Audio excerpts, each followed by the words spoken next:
Umakyat na sa 7 katao ang bilang ng nasawi sa tumaob na bangka sa San Vicente Port sa Santa Ana, Cagayan.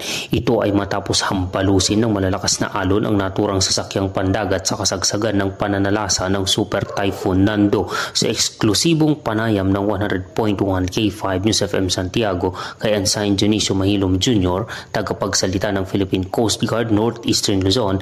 Inihayag nito na nagsagawa sila ng initial na search and rescue operations noong Martes at nahanap nila ang 4 na mga tripulante, ngunit patay na ang mga ito.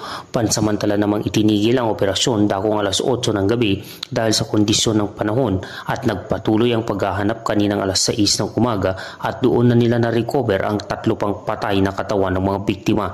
Ayon kay Ensign Mahilom, karamihan sa mga biktima ay natagpuan sa mga mangroves habang ang iba ay nakalutang sa dagat. Mula rito sa lungsod ng Santiago, lalawigan ng Isabela, ako si K5 Dan Chavez, nag-uulat para sa himpilang kampyon sa balita, serbisyo publiko at kasiyahan sa buong Pilipinas, K5 News FM. K5 News FM. News FM.